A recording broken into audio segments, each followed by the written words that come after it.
Hey everyone, today is July 26th and I just wanted to do a small video of a possible problem you can run into when you're using zip ties. Now with any ties, it's important that you don't make the ties too tight.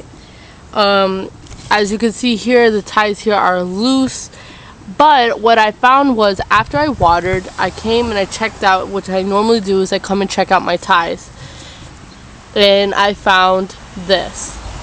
The ties basically were ripping into the stem.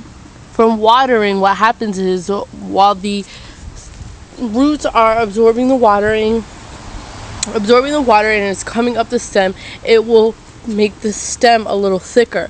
So what is important that you do is that when you're using zip ties, you need to come out and you need to check your zip ties. Perfect reason of why I always use colored zip ties. They're easy to identify, easy to find.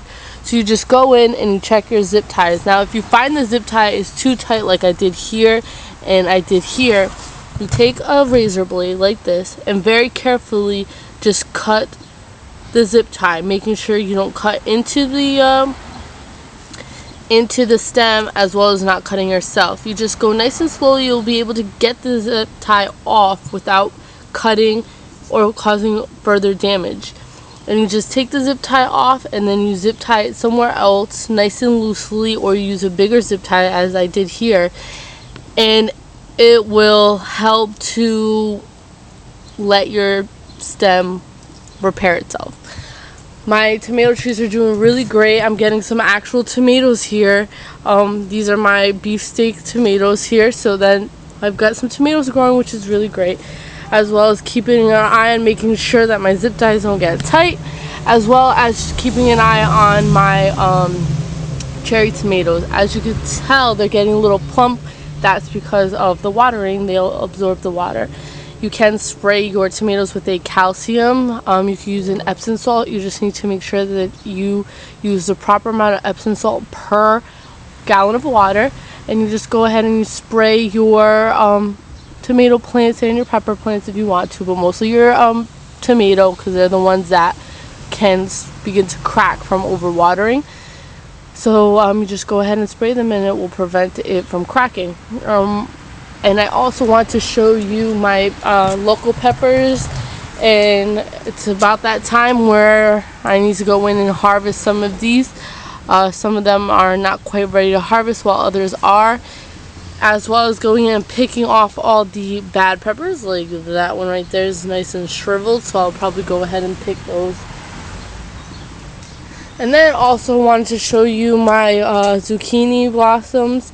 A lot of them have died off from the sun, but a lot of them are still alive and there's still more blossoms coming. Also with my cucumbers, I have a couple of cucumbers growing here. The one that had started off here actually burnt up. So hopefully I get something by the end of the season. It looks like my tomatoes are coming along very nicely, as well as my jalapenos, my local peppers, and my bell peppers are finally coming along.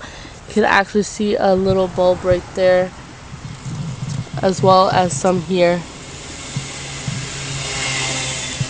But hopefully I get some more production on at least the rest of my garden. This definitely teaches me a lesson for next year on making sure I don't grow things too close together and I don't overindulge. Only grow with what you're going to eat. And I'm not a big zucchini fan, a big eggplant fan, so eggplant probably wasn't the wisest thing to grow, seeing how I don't really like it.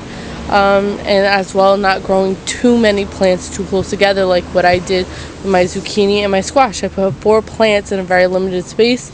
Exactly the same thing that I did with my cucumbers, and they're not doing too well. The leaves are getting burnt out, and also when the fall comes and the leaves fall off this tree, I'll be pruning back these trees so that I have better sunlight for next year.